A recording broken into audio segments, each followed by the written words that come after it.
Hey everyone, and welcome back to Bridging the Gap. Make sure to leave a like on this video down below and subscribe. My name is Alvin. I lead right on most issues, and I'll be representing the Republican side. My name is Luke. I lean left on most issues, and I'll be representing the Democratic side.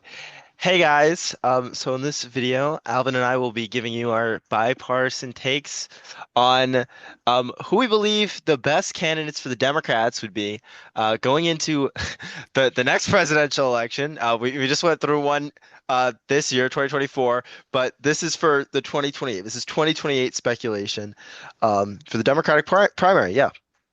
Yeah, so this is definitely way too early, but we thought it would be fun to just dive into probably someone on this list is going to be the nominee. I mean, we're looking at the front runners right now in terms of who's established themselves as angling themselves for the position in general, and we'll be talking about it here. So, obviously, in 2024, Trump has won the election over Harris 312 to 226 in the Electoral College, and Democrats are trying to bounce back in 4 years. They're going to need to be able to nominate someone that can win a primary to win over the Democratic base, but also be able to win the general election. So, we're going to be taking a look at this primary list and making a tier list based off of that. Yeah. So yeah, we'll just go through them one by one, I suppose. The first here is Alexandria Ocasio-Cortez, a representative, representing the Bronx and Queens in New York City. Yeah, so we got a bit of an interesting one to start. Um, Honestly, I'm a big fan of AOC. I like that kind of like clean progressive politics she has. Um, but I mean, for president, I still think it's quite early for her. I mean, she only got an elective office in 2018. Since then, you know, she's a bit of a controversy around her. I know a lot of the country have like negative stereotypes associated with more progressive members like her, but she has been like slowly gaining more and more power in the House, and I think she could be a dark horse going into 2028, but overall, I think it's quite unlikely she wins the primary, and even more unlikely with her current status in the country that she'd be able to win a general. So I'd probably put her around like C tier, but I do think she's very charismatic, and I think she's very smart, like the way she's slowly gaining more and more power. Hmm. C tier is fair. I don't think we can spend too much time on each candidate. Hmm. However, I think she should probably wage a run for governor or senator of New York before she runs for Yeah, for president, sure. and at least establish herself at a higher level. House rep is a little too low. Hmm. Anyways, we'll go to Amy Klobuchar, who ran it for president in 2020, eventually giving her support to Joe Biden in the primary. And she's known as being an electoral juggernaut in her own respect in the Midwest. Obviously, she's from Minnesota, but that can somewhat carry over to the swing states of Wisconsin, Michigan, and Pennsylvania, which Democrats need to win in 2028 to win the presidency. I would say she's better. I would probably put her in B tier, though. I don't think she's the best candidate that Democrats could put up. Would probably be a pretty average candidate here. And also, I don't know if Democrats are ready to nominate a woman again. Yeah, I mean, yeah, Amy Klobuchar. Yeah, I don't know. She like what she ran the last time. She didn't do too great. Like, she tried to run as a moderate, and Biden in 2020, when she ran in 2020, Biden already occupied that lane, so she really had nowhere else to go. So yeah, I guess I'd concur. Like, a good Midwestern senator, but she might struggle to win a primary. All right, your turn. Okay, next we have Eric Adams, current mayor of New York City. Yeah, I'm gonna make this one quick. This guy's an F. I think it's already a bit of a stretch to go from mayor to presidency, but yeah, definitely not like Eric Adams. Like even with that, it's even more of a stretch with Eric Adams due to all the indictments against him. Potentially colluding and taking bribes from like foreign governments and such. Yeah, just unacceptable. I don't think he's going literally nowhere. So yeah, that's definitely an F. Agreed. I'm just gonna put Joe Biden F. He's too old. Let's we're continue. we're not talking about Yeah, that. Andy Hell no. Bashir, um, governor of Kentucky. I'm gonna put him in A tier. I think he's gonna be able to appeal to a lot of independents, moderates, being from a red state, being elected. Uh, I think twice, right? In a Yeah. red state. That's very strong showing from him, and he's going to be able to appeal to a lot of middle America, which Democrats have seemingly left behind, especially if they nominate someone like a lot of the people coming up. He would be able to appeal to both the Rust Belt and the Sun Belt, in my opinion. He would prove to be very strong.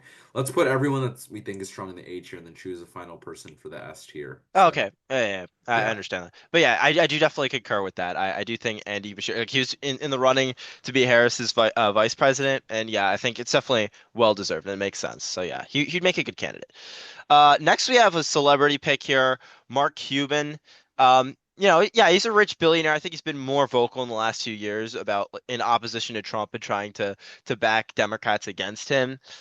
So yeah, I just could see, he's a billionaire, he's a ton of money, so he'd have that going for him running for president. But I don't think that would really work in a Democratic primary. We saw in 2020, Mike Bloomberg try to come in with his billions of dollars and try to win the primary just with money, and that's not enough. I think you need a broader appeal and, um, you know.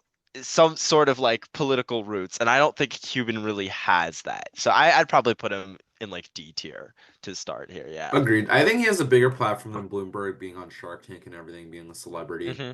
Maybe Democrats feel that's the best way to, lean to the populism route and try to take down the Trump celebrity, you know, build their own version of Trump with Cuban here. But I don't think he can win a primary because Democrats are very pro-establishment in these primaries, so I don't think he can break through Hmm. like Trump could. Anyways, let's move on to Cory Booker from our home state of New Jersey. Hmm. I think he's a pretty decent pick. I think if he was from a swing state, we would I would even put him in A tier because of Yeah, how I agree. solid he is. Hmm. But being from the state of New Jersey, although that might be a swing state soon with how Democrats did this cycle, I just don't see it happening. I think uh the fact that he's from New Jersey and the fact that he's kind of unknown on national level, he's gonna have to introduce himself to the public very quickly, especially to Iowa voters, so he doesn't drop out instantly. I'm gonna put him in maybe C, maybe B. Nah, probably B. I would Okay. say. I mean, like, yeah, we saw him run in 2020. He didn't do that good. Again, like, yeah, like similar to Klobuchar, he just didn't really have a lane to operate in. Like, Biden was occupying the moderate route, Bernie was occupying the progressive route. Yeah, he was kind of boxed in the first time he ran. So yeah, I mean, yeah, he's definitely a very talented senator and I think a very talented public speaker. Um, but yeah, like I don't think he's like the best of the best like Democrats should be running. Yeah. Oh, next we have Gavin Newsom. Um, you know, I my opinion has changed about Newsom over time. So Gavin Newsom is the current governor of California. It is pretty clear he has presidential ambitions. He's been, creating this national network slowly but surely. He was one of the top surrogates for the Biden campaign. Um, and also he did lots of like showy things like debating Governor Ron DeSantis and such. Honestly, I'm fine with Newsom, and I do think he's a talented politician. It's just that like I feel like he wants it too much. Like I don't know, the ambition is kind of like so obvious. He just seems a little bit slimy to me. It's like so over time I've like soured on him a little bit in terms of who I want for president.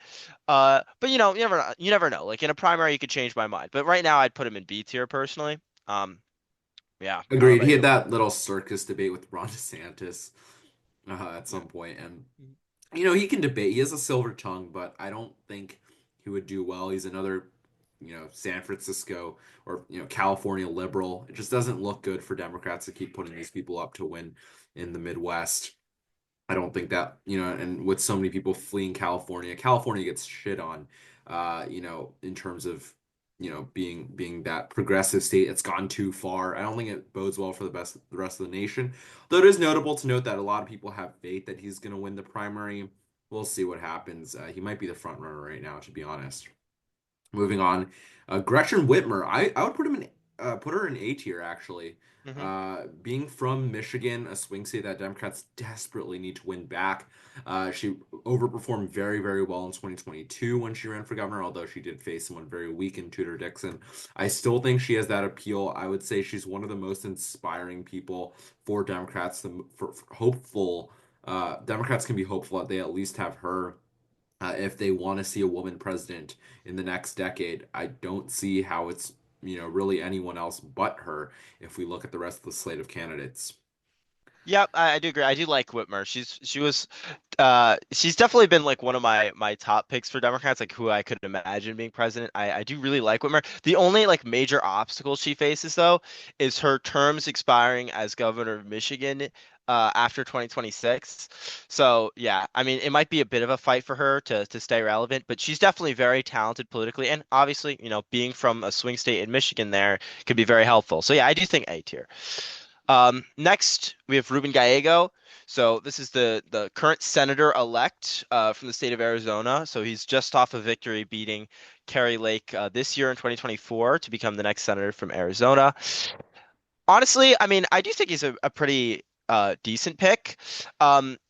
Seeing as he's like only just rising to become a senator, I probably wouldn't go as far as put him in A tier. But I do think he can appeal to groups Democrats need to be stronger with. Democrats have been slipping with Hispanic voters. Gallego proved in Arizona that he could appeal to them and was able to win the state despite like by 2 points, despite Trump winning by like 5 or 6. So that people ticket split for him. So that strength I think does potentially bode well for him. So I think we could put him in B tier.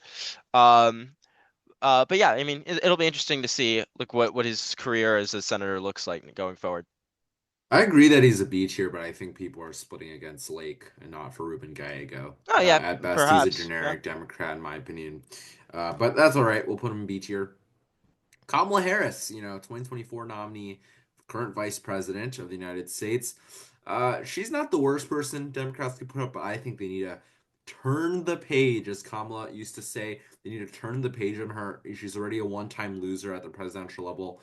Generally, very difficult to come back from that unless your name is Donald Trump, apparently. And I think just being a one-time loser, losing this badly in what some people would call a landslide, at least on the right, losing every swing state just does not look good for you as a nominee. I would put her on par with AOC here. If Democrats were to renominate her, I think Republicans would at least look at this nomination as a joke and as a gift to them, just like if they did nominate AOC. I actually would strongly disagree with that. I don't. Wow. I think Harris would be. I think Harris would like. I think Democrats are leaving the door open to Harris being the nominee He again. is winning the And polls. yeah, I mean, yeah, like in the immediate Democratic primary polls, obviously, she's leading. But that's mainly just because of name recognition. She obviously was just a nominee. But, she could be a decent candidate going in again. I mean, obviously, like she has we know she has the chops to do it. Sense like I mean she had very strong fundraising and she generally ran a good campaign. If you look at swing states relative to the rest of the nation, she did really well. And it does make sense to me. Like she did well comparatively, like to the swing of the nation there. So where she was campaigning, she did pretty well. The main problem for Harris, in my opinion, and I think most Democratic operatives see it this way as well, is that it was just like an impossible task to switch the incumbency disadvantage that the Biden administration provided was too much. And incumbents all around the world were getting completely obliterated after COVID. So I do think there's definitely more of a window than you're suggesting for a Harris comeback here. And I do think she could do quite well in a potential second attempt. So I wouldn't quite put her in A tier, but I think actually I mean yeah, like I mean I think in terms of her ability to win a primary, yeah, heck, she could even be A tier. So yeah, I would actually say we should put her in B tier here. I think she has proved her worth and proved her ability to campaign, and be a strong campaigner for the Democrats. I So yeah, totally disagree, but I'll put her in B tier because this is the Democrat video, so I'll let you break the ties this time around. okay. Yeah, you want to move on? Yeah, next we got JB Pritzker here. So this guy is the governor of Illinois. He's also like very, very wealthy, so another billionaire. Um, you know, he's done some passed some progressive legislation in Illinois. Overall, though, I wouldn't associate him. Like, I feel like he's probably going to run for president, but I just don't really see him as a presidential figure. I definitely think he's leans a little bit more toward the populist end of the party, but I don't know. He just doesn't seem too notable for me. But you never know. You never know. Again, like if he's like, I mean, he's very wealthy, as I said. Like if he combines like a good campaign with lots and lots of money, maybe he has a shot. But yeah, I'd probably put him in like C tier. Mm, I don't have much more to add. So okay, let's just move on. fair enough. John Ossoff, senator from Georgia. Georgia is a state that I think Democrats should be the most hopeful to win back out of every of these swing states. Because if you look at the Georgia suburbs, one of the only places in the country to shift to the left. And I think honestly, past 2028, Republicans might never win the state for another 30 years. Um, we'll see, but I think John Ossoff, Georgia's probably the least needed state for Democrats to have a candidate from the swing states because of what I just said.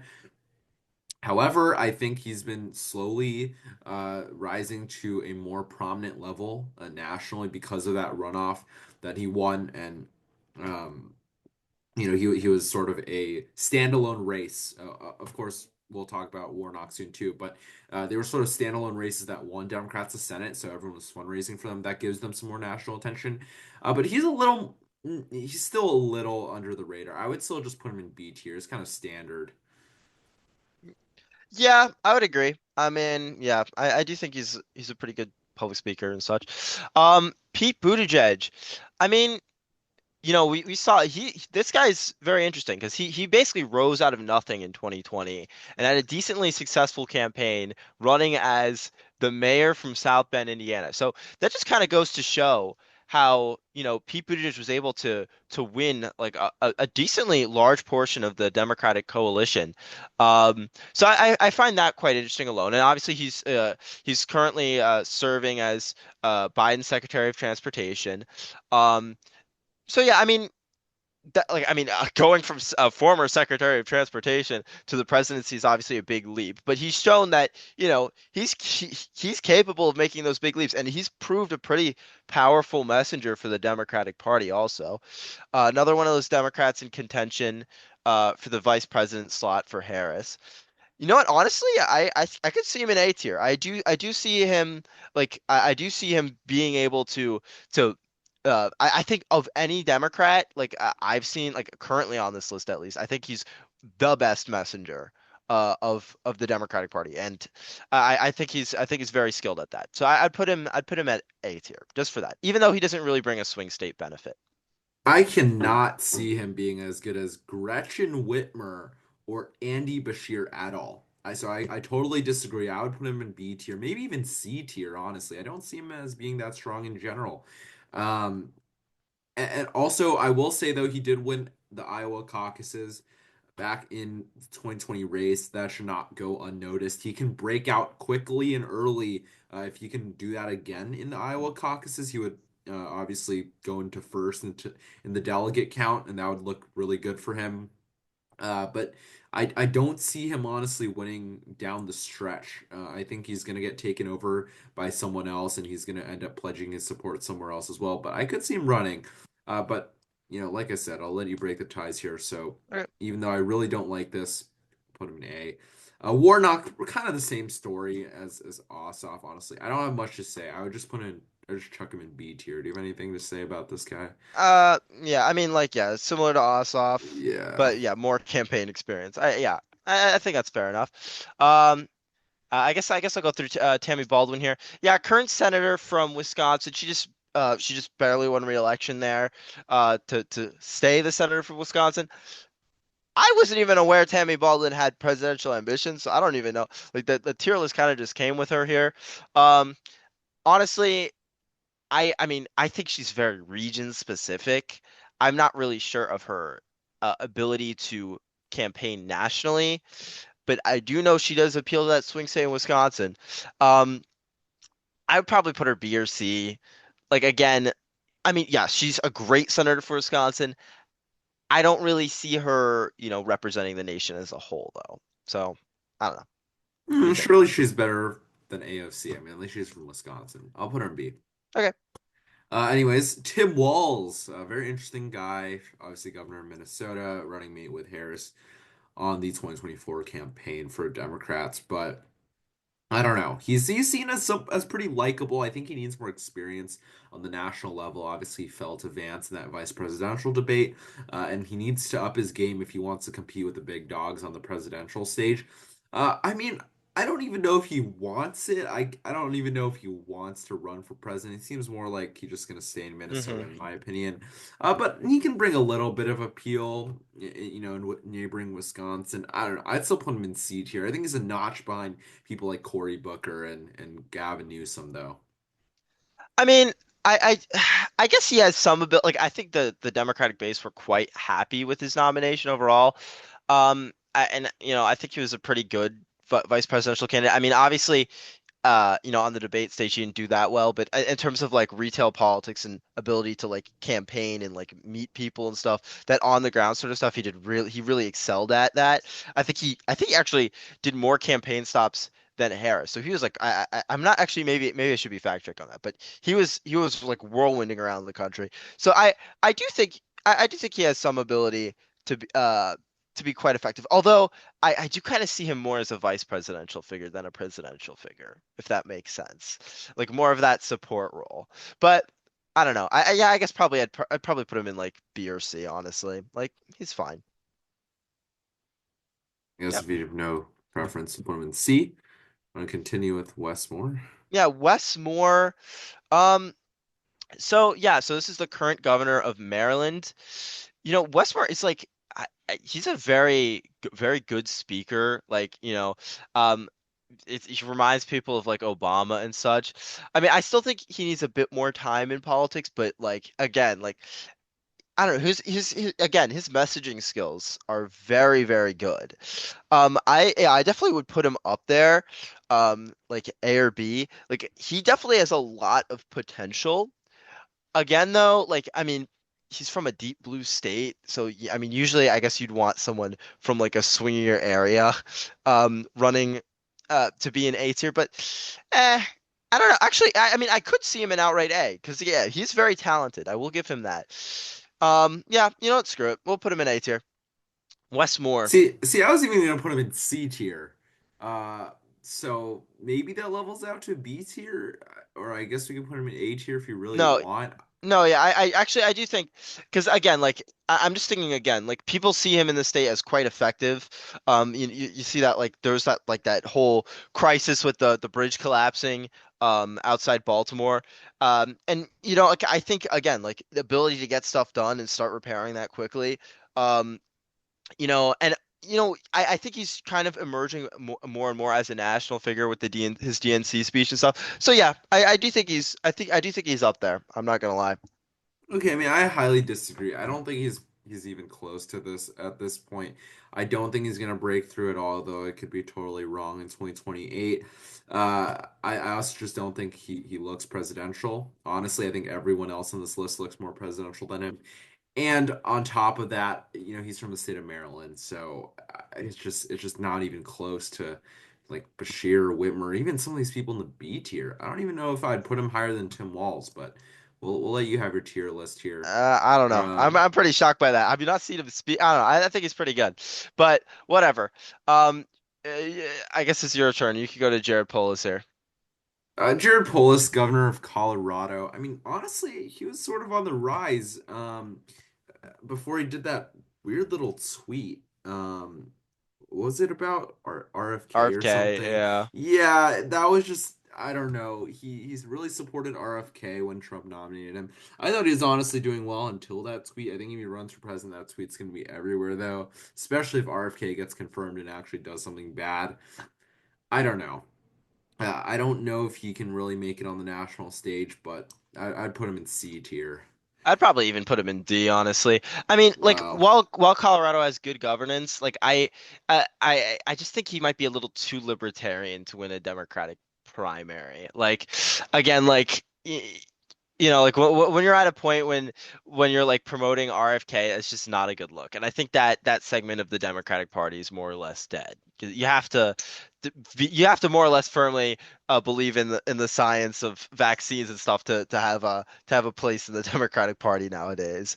So yeah, I just don't even think he gets through that primary phase. He might be able to win a general, but beyond that, I'm doubtful. Next, Josh Shapiro. Josh Shapiro, again, one of the top contenders for to be a Harris vice presidential candidate. Um, current governor of Pennsylvania. Again, his speaking, he's a great speaker for the Democrats. Reminds people of Obama. Had one of the best DNC speeches this year. Definitely way up there, I would say. I would definitely put him in S tier. It's quite clear he has presidential ambitions, and he's very popular in Pennsylvania. When that collapse happened on um I think maybe I-95, like one of the key highways connecting PA to the rest of the country.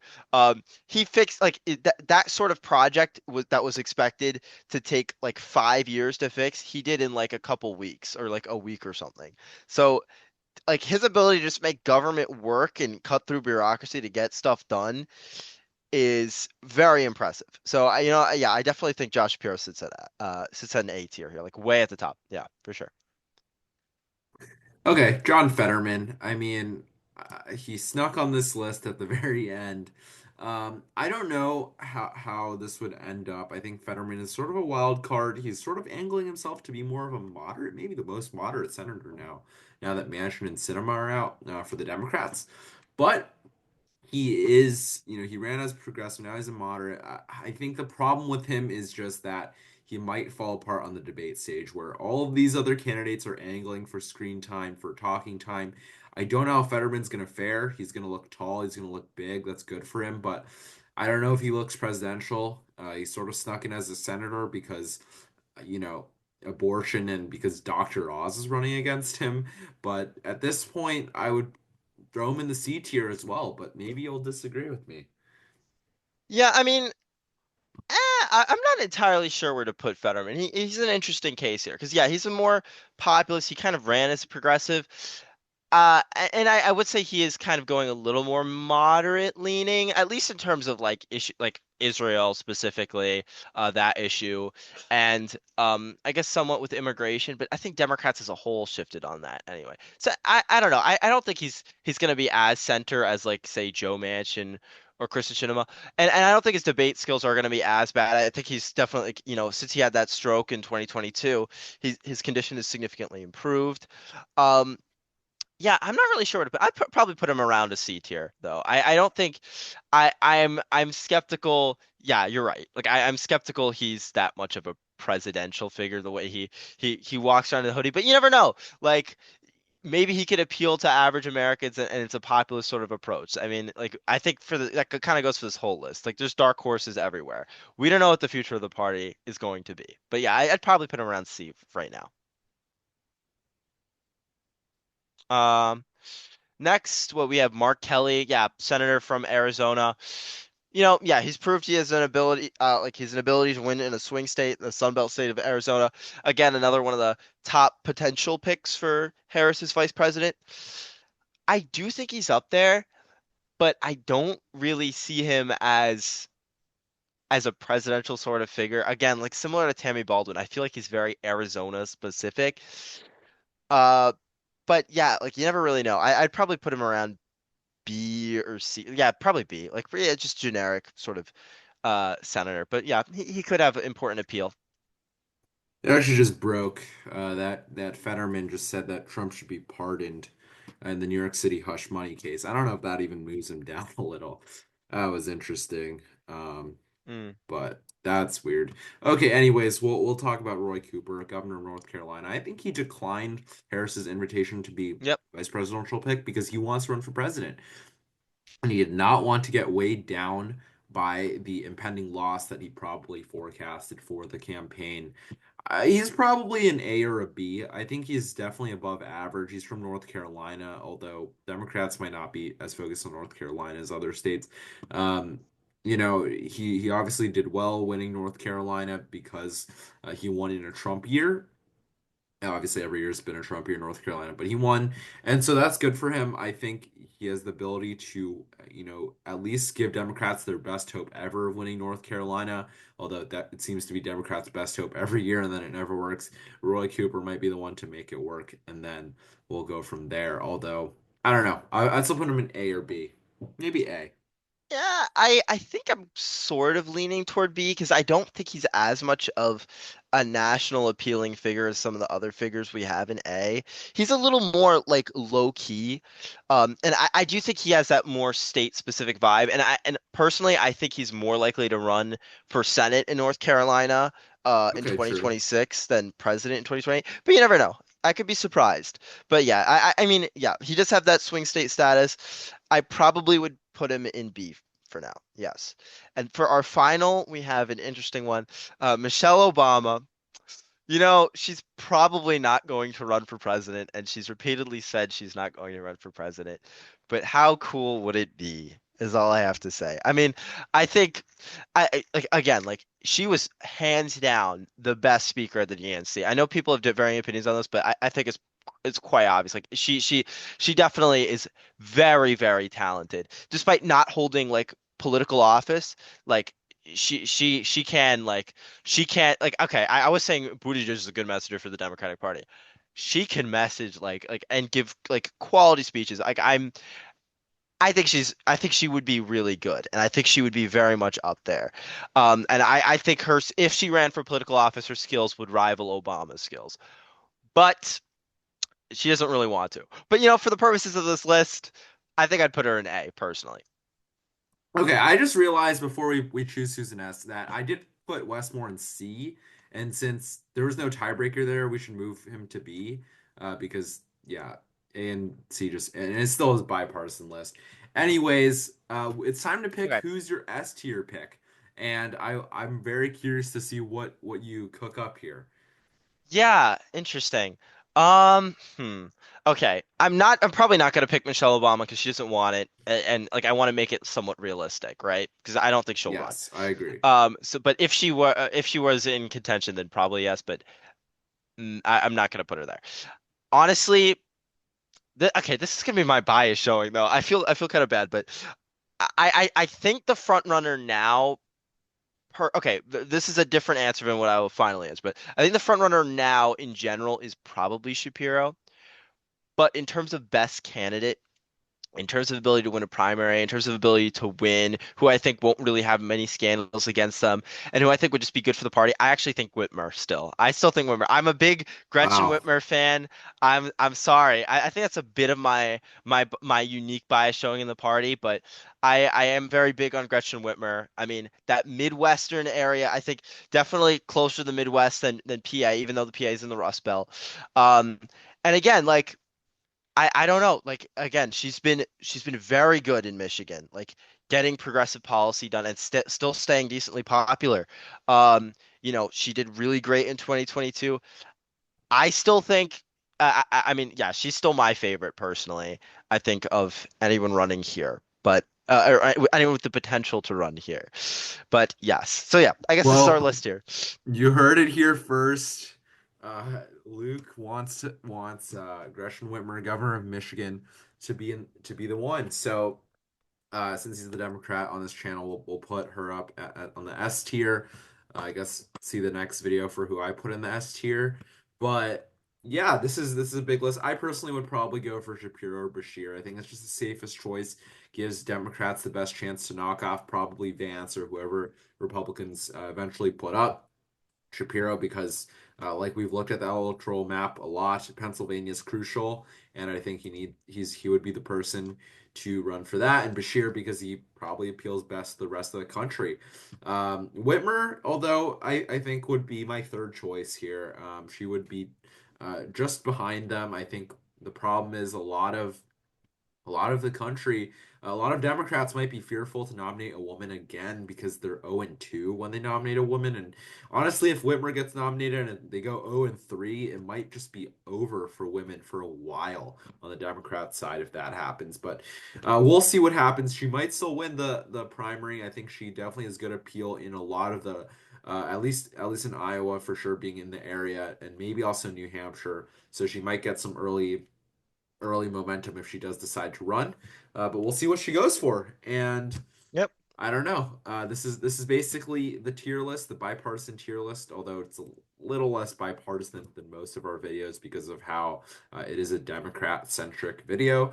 So Luke gets the tiebreakers here, but decent bell curve. I think Democrats have a good bench to look at for Yep. a while.